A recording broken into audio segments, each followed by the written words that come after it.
Je suis Pierre-Bruno Ruffini, donc je suis universitaire, je viens de l'université Le Havre en Normandie, en France donc. Bonjour, je suis Pascal Mizet, je suis professeur d'histoire contemporaine à Sorbonne Université.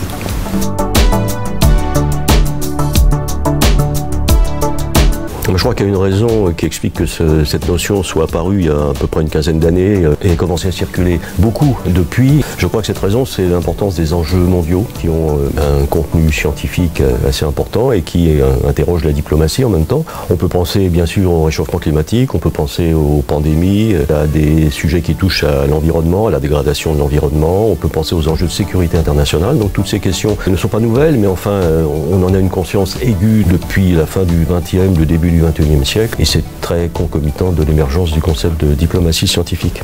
Oui, il est juste de dire que c'est la notion de diplomatie scientifique qui est devenue plus importante depuis 15-20 ans, principalement d'ailleurs à l'initiative de pays comme la Grande-Bretagne et les États-Unis. En revanche, les liens entre science et diplomatie sont très anciens.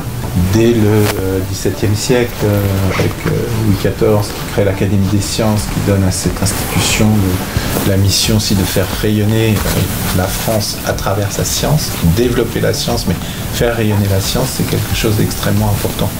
Donc ensuite, au XIXe siècle, au XXe siècle, ça s'est structuré de manière beaucoup plus forte et les liens explicites entre les diplomates et les scientifiques sont devenus plus nombreux. Et en effet, au début du XXIe siècle, il y a eu le besoin de définir, de mieux préciser ces pratiques en lien, comme le disait mon collègue, avec les grands enjeux globaux tels que l'environnement, la santé qu'on ne peut plus apparemment, et certainement d'ailleurs, gérer seul.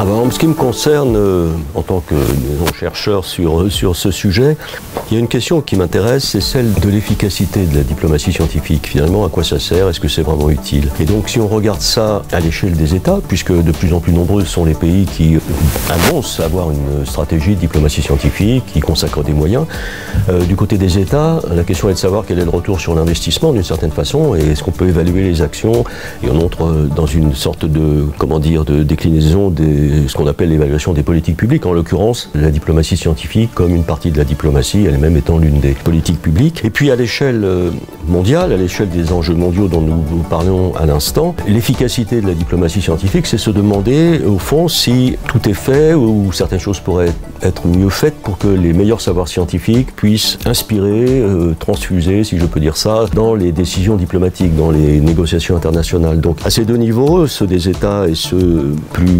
globaux de la gouvernance des enjeux mondiaux, à ces deux niveaux, je pense qu'il est intéressant de continuer à réfléchir sur comment poser la question de l'efficacité, de l'évaluation des actions entreprises, et on mesure à ce moment-là aussi les progrès qui probablement restent à faire.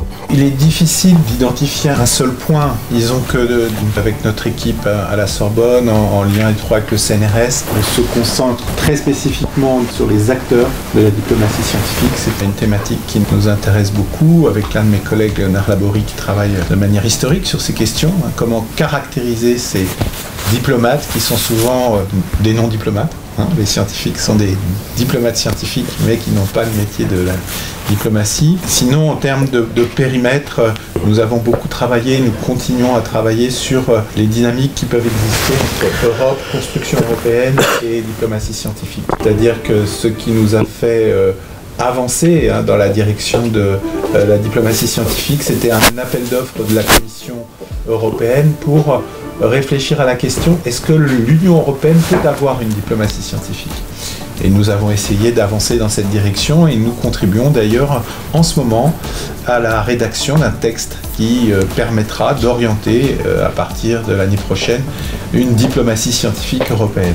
Enfin, je dirais que j'ai à titre personnel une approche plus particulière de ce que l'on appelle en anglais la health diplomacy, c'est-à-dire la diplomatie de la santé. Je préside le comité pour l'histoire de l'INSERM et je me suis aperçu avec les nombreux travaux que nous avons menés dans cette institution que les questions de santé étaient pionnières dans ce déploiement d'une diplomatie par la science, voire même par l'innovation. Gérer les épidémies, contrôler le développement de certains phénomènes et puis plus récemment, lors de la crise Covid-19, la manière dont les vaccins ont été un enjeu de diplomatie. Tout cela est important pour notre équipe de Sorbonne Université.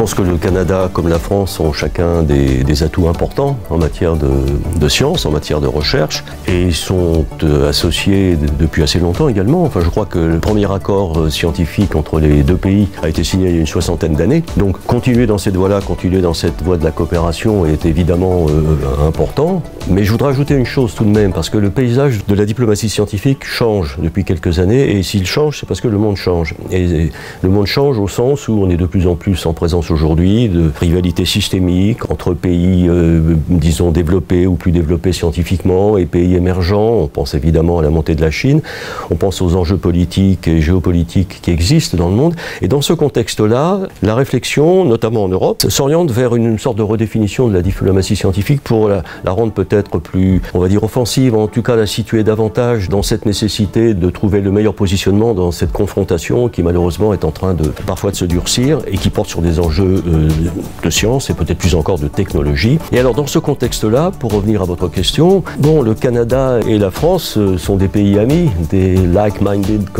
countries, comme disent les anglo-saxons. Donc je pense que c'est une raison supplémentaire de renforcement des liens de coopération, hein, puisqu'on est encore une fois dans une période où au fond il y a un resserrement entre alliés scientifiques et plus largement entre alliés politiques. Et dans ce contexte-là, je pense que la relation franco-canadienne eh bien, a toute sa place et doit évidemment s'intensifier. J'irais dans le même sens, c'est-à-dire qu'il y a d'évidence, historiquement, des liens d'amitié et de coopération entre la France et le Canada. Pour compléter un petit peu ce point de vue, je dirais aussi qu'il y a des points communs entre les deux nations. Le premier, alors c'est pas le seul, mais il est important à nos yeux, car nous travaillons beaucoup sur les relations internationales dans le domaine des technologies, c'est exister à côté des États-Unis. C'est-à-dire que le Canada et la France sont deux pays amis des États-Unis qui travaillent beaucoup avec les États-Unis, qui ont chacun aussi la volonté d'exister, mais malgré tout sans être dépendant totalement des États-Unis, sans remonter à ce que faisait le général de Gaulle. Ça, je crois que c'est donc quelque chose d'important de trouver, tout en étant bien conscient du différentiel, de capacité de recherche, des capacités financières, une position qui soit à la fois une position positive vis-à-vis de cette grande puissance et puis en même temps une position où on existe. Et la communauté scientifique française, la communauté scientifique canadienne peuvent exister face aux États-Unis. Et ça, Canada et France, je pense, peuvent le faire ensemble. Et c'est une chose importante. La deuxième chose, elle relève là aussi un peu spécifiquement, il y a encore une fois d'autres dynamiques possibles, mais autour de la question du multilinguisme. Il y a d'évidence entre la France et le Canada le lien de la francophonie, qui ne réduit pas, il ne faut pas réduire les liens entre la France et le Canada à cela, mais les liens avec le Québec sont bien évidemment importants. Et la francophonie, on voit dans le domaine de la diplomatie scientifique la question du multilinguisme, la question également des langues en général, à partir du moment où les systèmes de traduction avancent, où nous sommes dans un monde autour de l'intelligence artificielle, où les modèles d'expertise, de communication sont en pleine mutation. Et je crois que deux pays comme la France et le Canada, avec le Québec, peuvent réfléchir justement à ces questions de langue, de numérisation, d'intelligence artificielle, de manière autonome, originale.